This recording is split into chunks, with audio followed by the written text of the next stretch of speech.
All right, everybody, welcome back. This is another riveting episode of Luke Humphrey Running Podcast. Um, I've been working on this for a while, and I'm not entirely sure the direction it's going to go. So I think what I want to do is just kind of start the conversation, see where it takes us. So I have a lot of stuff written down, but we'll just we'll just see where it takes us.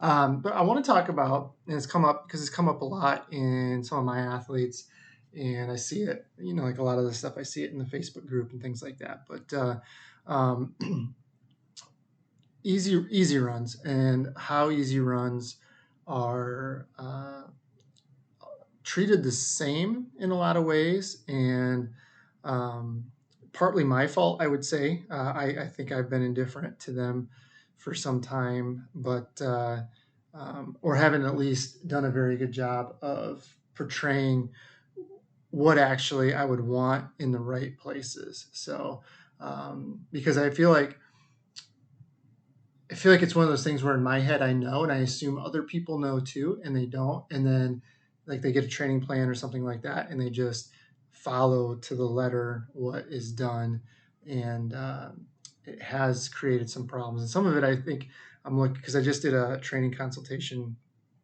last week, and I was looking at the log, and it just was, the person just was too aggressive on some of their stuff, but I couldn't really be mad at them because in reality is they were pretty much following a plan, right? And so I definitely have to realize that I have to do a better job of portraying what specifically I want, right? And so that's what I kind of want to get into. So let's see here. So let me run through a scenario and see how this makes you feel, right? So the most common thing I will see with runners is that they finish a training segment, they take some downtime, they come back.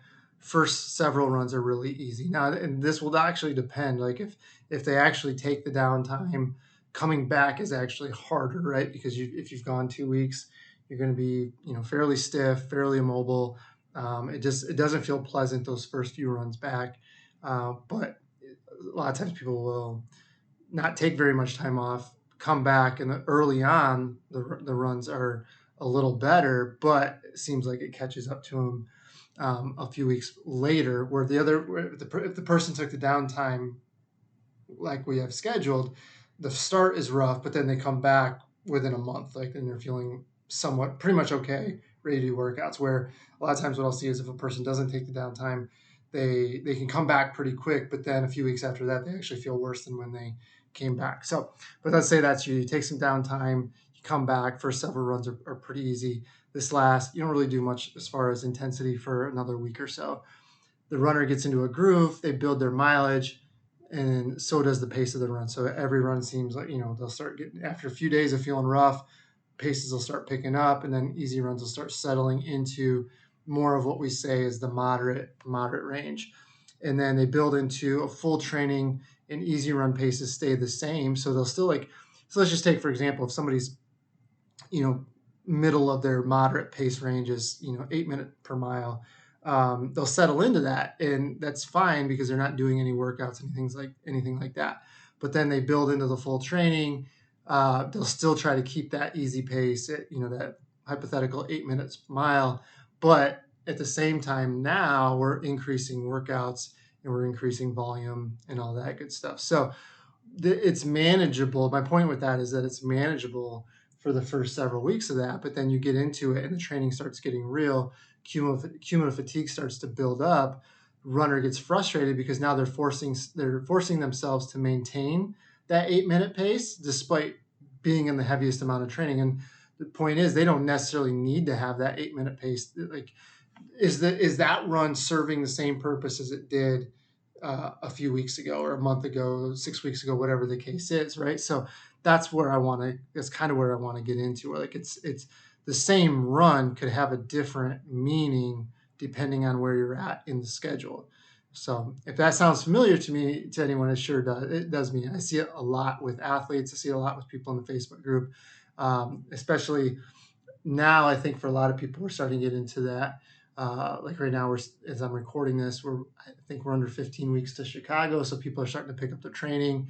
It's hot out, all this stuff. Like it's like the perfect storm of things settling in, right? And so, um, what happens is we start off our easy runs being the primary base of our fitness, especially if you're in that beginner plan, right? So if that first 4 or 5 weeks, all you're doing is running easy, and a lot of times you step down in mileage, and so you're just running those runs harder than you normally would because you're pretty fresh, right? You're fresh, you're not doing any workouts, you're not doing the volume that you were doing, and so things kind of, you know, are naturally going to pick up the pace. And I have no problem with that. I think that's just a natural occurrence. But what happens is when they get into where they're doing 8, 9, 10 mile tempos, strength workouts, long runs, all of a sudden they're still trying to maintain that same pace that they were, 2 months ago, and it's just not necessarily what they need to be doing, or is it necessarily sustainable? And so what I'm basically saying is that our easy runs are there for are our easy runs there for the same reason during weeks 12 to 17 as they were for weeks 1 through 11. And the truth is they aren't. And that's kind of what I want to explain a little bit today. So when easy runs are discussed, there's a lot of terms that are thrown around defining a true easy run. So you may see it defined as 2 millimoles of blood lactate, 60% of your heart rate max, zone 1 or zone 2, or simply an increase in lactic acid. And in short, all of these are centered around the idea of a person running around what's called their aerobic threshold. And so I've talked about this before. If you're in the run club, access the physiology lectures that we have in there. We talk at length about aerobic threshold. So a lot of times aerobic threshold is just that first threshold where you start seeing that gradual increase in lactic acid. It doesn't necessarily mean much because of the fact that your body can clear it out, but it's one of those first physiological representations of intensity being increased to a point where you're going to see some result from that. So when a person is just starting out running, these all occur at pretty low levels, and just getting out and jogging is probably going to cause you to reach that level, that all those things, all those physiological markers that we discussed. The theory surrounding this is nice, is that the more fit you become, you will naturally run faster at the same markers, which is true. For example, when you start at 60% of your heart rate max, say it was 9:30 a mile, maybe at that same percentage after a couple months of running, maybe that time is now 9 minutes a mile, right? It's at that same marker. And this is all pretty true, but there's a couple things I see with this camp that I don't necessarily agree with. And the first is that, do we continue to get the benefits from those runs all the time? So do we continue to get those benefits at 60% of our VO2 max or heart rate max, or whatever the case is, right? Because you're not going to particularly measure your blood lactate. That's going to be pretty tough to do. So you're either going to be measuring heart rate or zone, if you're in zone 1 or 2, but that's also going to be based on heart rate. So essentially, if you're doing that, you're going to go off of what your 60% of your heart rate max is. And the point is, you might not get that. And the truth is too, one of the short-term adaptations too is that max heart rate will actually go down a little bit. So you at the same heart rate of 60%, if it's a lesser number now, even though you're not less fit, right? So there's all these little things that don't quite add up to that with me. So, but the first, like I said, is that do we continue to get the benefits from those runs all the time? Is that the staple of how our fitness is gained months and years later? And I don't personally think it is. I think that this type of running is great if you're looking for general fitness or just gradually building your endurance up. So if you're a brand new runner and you're just trying to get to the point where you can run for an hour without stopping or to 2 hours without stopping, then that is perfect. But if you are more of a performance-based runner, or you've been doing it for years, are you going to get the same benefits I don't think you do. And so that's what makes it tougher, right? And that's kind of the balancing act that we have. So who gets what, right? And this is probably where I would differ from other coaches who work with recreational type of runners when they talk about especially 80-20, because I see a lot of people do 80-20 and their definition of it doesn't really line up with what the true definition of 80-20 was and all this stuff. But anyway, it doesn't necessarily line up. And so I tend to think that there's different ways to get around it. So we tend to run a lot more miles than those other plans anyway, so that we have the maneuverability then to do the different types of easy runs that would serve different purposes, right? So if you're running, again, and I hate to go back to it, but if you're running like a 30 to 40 mile a week plan, especially if you're training for a marathon, you're extremely limited on the type of runs you can have, because most of the time, the vast majority of that of your weekly mileage is going to be coming from one run, right? And that's going to be the long run, because that's going to where they're going to put the focus on. Whereas if we're up in that 55, 60 miles a week range, we can actually make that long run the same distance, but still have more absolute miles to do these other runs and to get a whole spectrum of fitness in for that person. All right, so when a person follows one of my plans or the Hanson's Marathon method, they will see easy to moderate, moderate to long run pace, and to a lesser extent, recovery paces when we're talking about runs, normally referred to as easy runs, right? What you would normally see, in your Runner's World plans, it says easy runs, whatever that case is. If you're a zone person, that's going to include runs anywhere from what you would say zone 1 or 2. However, my experience is these aren't necessarily cut and dry, and I feel like there is some overlap between these zones. And as much as they say that they eliminate the gray zone training, I say these create their own gray zones of training, because you're not really training at race pace. And I had this, actually, I'm going off on a tangent because I actually have in my notes, just we'll have to save it for another day. But I had a conversation with one of my athletes, and we were talking about power and stuff like that. And he comes from the cycling world, and he actually agreed with me. He's like, I don't really see power being that beneficial for running the way it is marketed. Like, it's if you're trying to measure intensity, I guess, but I feel like cyclists use it for a very specific reason, because they're not necessarily measuring their pace, or and I feel like in cycling too, pace only matters as a measure of intensity. Not like we're trying to run, like they don't go into like the Tour de France and they don't say, well, if I cycle an hour and a half today for the stage, then I'll probably win, right? So it's like they're just measuring intensity because they're going for the win. They're not really concerned about the pace itself, right? But in any case, with running, we're talking about this, and I'm like, the thing with running is that, like, whether it's a 5K, 10K, a half, or a marathon, it doesn't truly line up with any physiological point, right? So, like, even if you're a half marathon, it doesn't necessarily line up with your lactate threshold, right? And if you're a 10K, it's not going to do that either.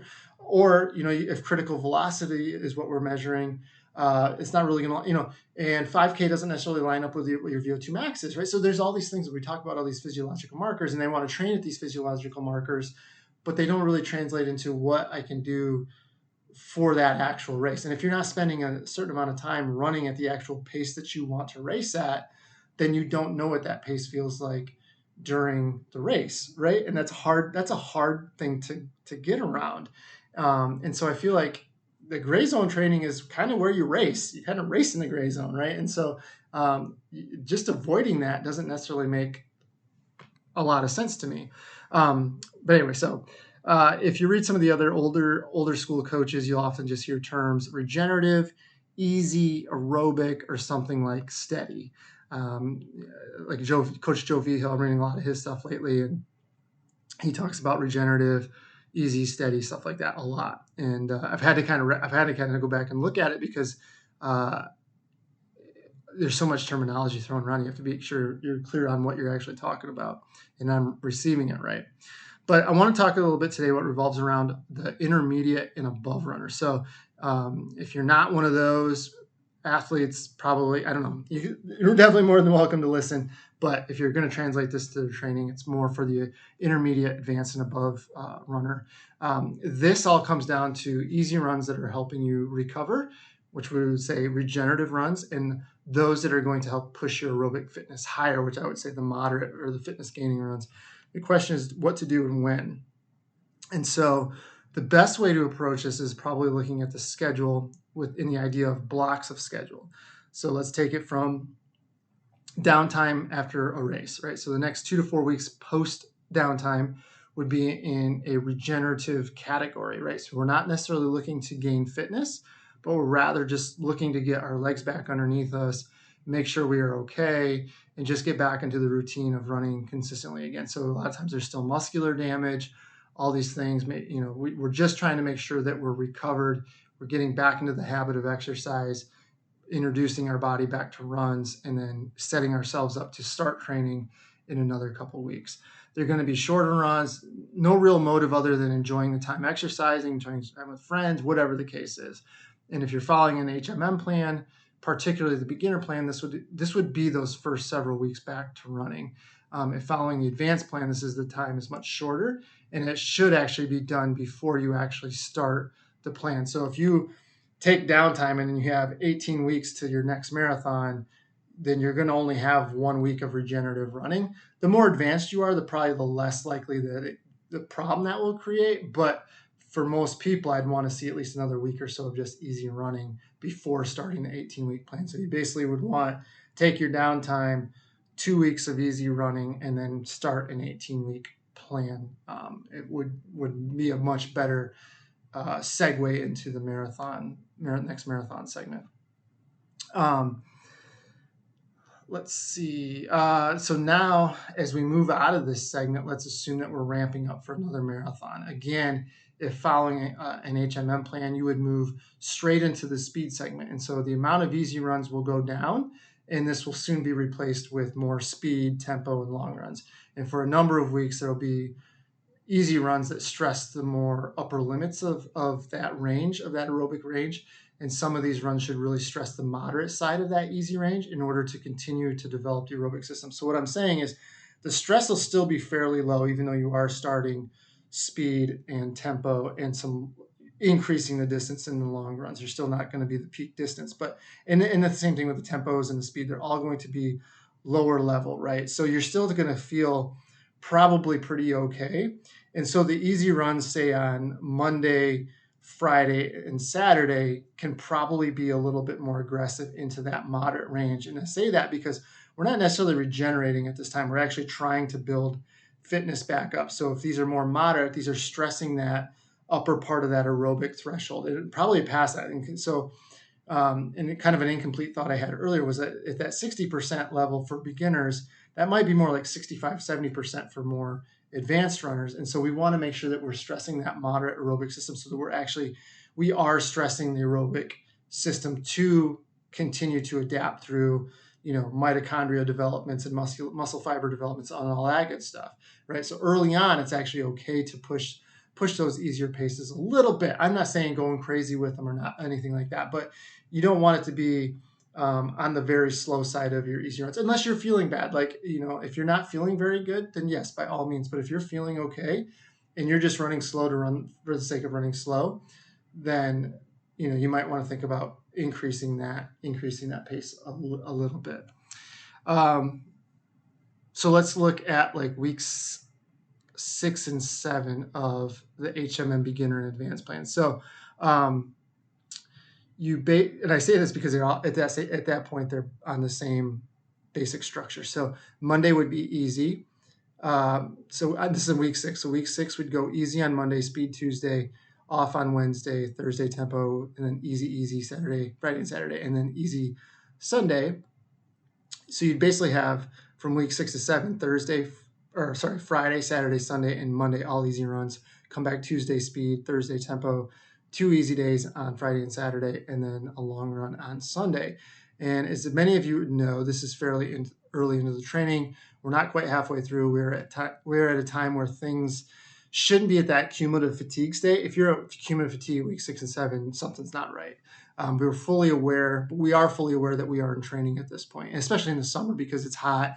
You've got all these extra things working against you. But how I would navigate some of this is first to end week 6. We were coming off of a long run so at the end of week 6, coming into week 6 on Monday, that Sunday before, which would have ended week 5, we were coming off of a long run. So there's going to be some fatigue on that. So in that case, the Monday between a long run and a speed would be more of a regenerative run. We're not worried about pace. We're just worried about putting time on our feet, recovering, and all that good stuff. It shouldn't be one of your faster, easy runs. And then we'll go into Tuesday and do the speed. And then we would want to take Wednesday off, obviously for that off day. this will actually, so if you do this, this will actually keep the long run to give us those adaptations we're looking for, to remember that stress plus rest equals growth, right? So if we stressed our body hard on Sunday with just going longer on the long run, maybe a little bit quicker on that, in that moderate long run pace, then we want to make sure that that Monday is easy, because we want to allow Monday to actually be a recovery day for the long run, so that we can move into that Tuesday speed. Because honestly, when I was talking about that consultation, that's what I would see. I would see like every day was kind of pushed as fast as it was in the range, but it was pushed as fast as it could go to stay in the range. And I think there was never any downtime that allowed the body to actually recover. So if we run the long run, push the pace on that easy run, we don't necessarily recover as much as we should, and then we go into the speed. And if we do this once in a while, it's probably not a big deal. But if it's every week, then it's going to add up and it's going to create stress. And that's when you start seeing the people get into heavy cumulative fatigue by like week 10, week 11, week 12. And it's too soon for that to really be the case, right? So, okay, so we recover on Monday, we turn around, we do speed on Tuesday, Wednesday's off. And so choose activity wisely.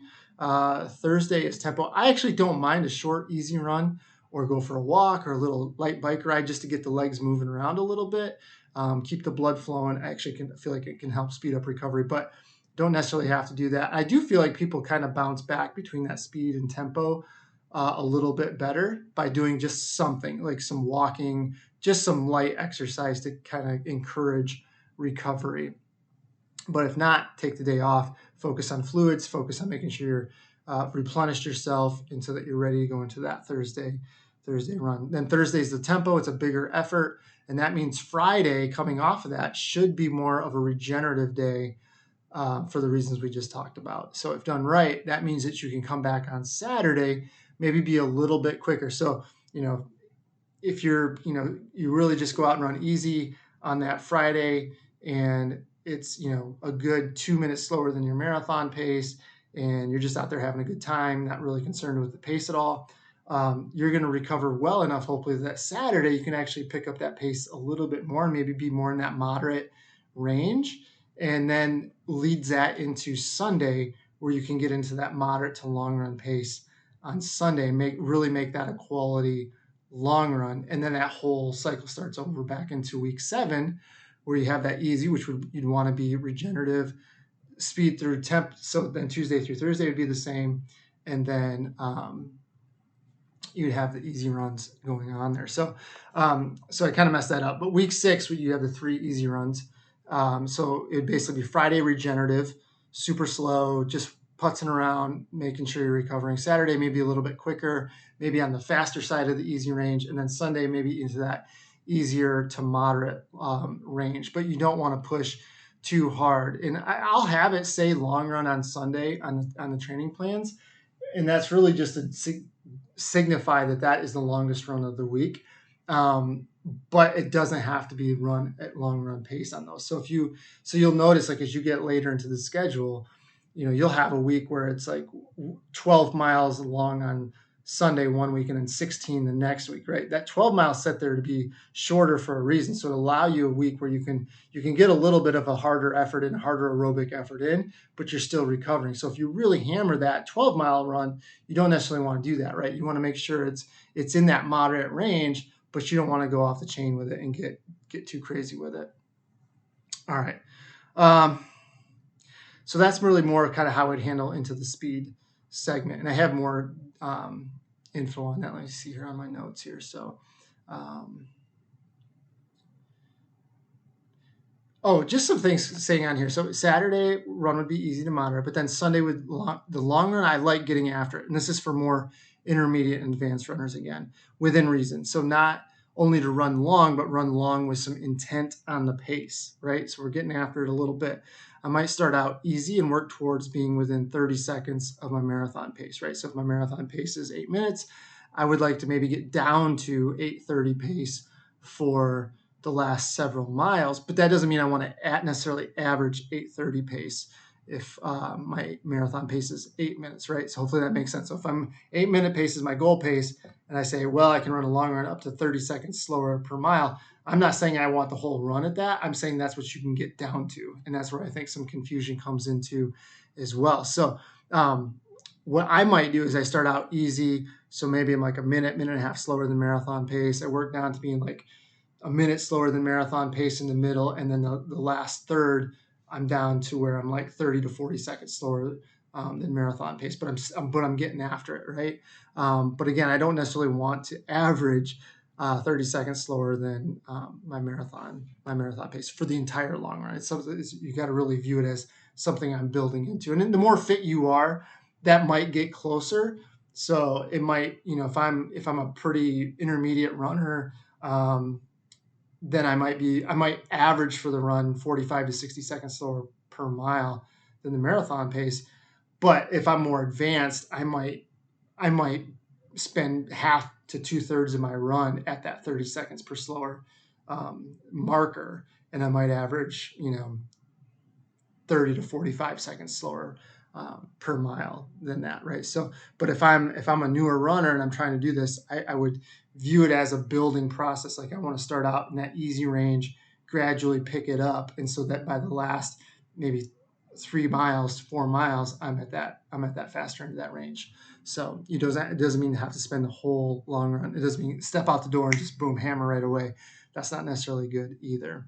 All right, so moving out of there, let's talk about we'll go into the strength session of the schedule. So at this point, between strength, tempo, and our longest runs, we are putting a major emphasis on moderate and faster paces, right? So strength workouts are 6 miles, tempos are, let's just say, 10 miles, so 16 miles. And if we're getting after the long runs, there's another 16 miles. So that's 26, that's 32. That's over half of our mileage that is in that moderate range. It's not, it's not faster than marathon pace, but marathon to just below that. So we're spending a lot of time in that upper aerobic capacity, right? We're spending a lot of time where we're really stressing the aerobic system. So when we get to that point, now the easy runs can shift our focus. We're not necessarily worried about running them at that moderate pace. We're not worried about running, as fast as we did 2 months ago. We can really shift our thinking on those easy runs. At this point, they're more recovery runs. That's really where I would be looking at that, right? So instead of really trying to get to a point where I can go Friday recovery, Saturday pick it up, or Friday recovery, Saturday pick it up, Sunday long run, I'm really kind of looking at it more in terms of Friday recovery, Saturday recovery, Sunday long run, Monday recovery, that sort of thing. So my easy runs completely shift. So instead of running like 9-minute pace for my easy runs where I was really kind of in that moderate range, now I could be like 9:30, 9:45, and I'm feeling comfortable. But now, because most of my work is coming from the workouts now, right? I don't have to worry about building my fitness through the easy runs. And that's the key takeaway from all of this is like once you get into, I would say, that strength section of the training plan, that easy run, the purpose of that easy run completely shifts. It shifts from gaining fitness to really just preserving the fitness and being a source of recovery runs and just putting time on your feet and those sorts of things, right? So that's where I would look at it. And I think that's where some people get in trouble because they see what they ran, weeks, 4 through 8 for the easy runs. And now all of a sudden they're trying to really push the pace on that just to hit that same pace. And they're like, well, this should be an easy run. Well, it should be an easy run, but now you're doing all this extra work. So that doesn't need to be at that pace anymore. And I think if you can let that go and kind of let those easy runs falter and not think that, oh man, I'm losing fitness because my easy runs are slower. No. That's kind of where you want to be, right? Because you're gaining fitness now through the big workouts, the strength, the tempo, and the long runs. You're making those count, and those are what's going to be providing the source of the fitness increase, right? So that's the way you kind of got to shift your mindset into that and get away from having this easy runs stay the way they were the whole cycle, right? So and that's really kind of the big thing I want you to take away from this. If you're a newer runner, I think you have to start with keeping things pretty easy because you're going to gain fitness from this. um, start with the lowest hanging fruit and give yourself massive improvements, right? So if you don't spend any time working on just running easy, then you can't really shift to just taking the fitness that we're talking about here. Like maximize that first before moving on to the harder stuff. Because if you just move on to the harder stuff too soon, you don't have the foundation to hold up what you're working on, right? And so the bigger the foundation is with that easy running early on when you're running, the better off you're going to be later on. You can take advantage of what we've been talking about today. And then the second thing is, time goes on, fitness improves over months and years. The role of that easy run is going to shift in terms of how hard and when to go faster versus easier, right? You're actually going to have to run harder to get the same benefits. But if you're training for a marathon, then a lot of those same benefits are coming from the vast majority of your workouts. So the true easy runs can shift back to being very easy in pace, and then you don't have to worry about hammering on those easy runs as much. So that's about it for today. I think I've gone on quite a bit. Oh, right at 30 minutes. All right. Okay. So wrap that up. But hopefully that makes sense to you. If not, feel free to engage in discussion on the community and in bluecomfortrunning.com or the Facebook group, whatever the case, wherever you're at. But I think it's important to note that, right? Especially now as a lot of you are ramping up in marathon training.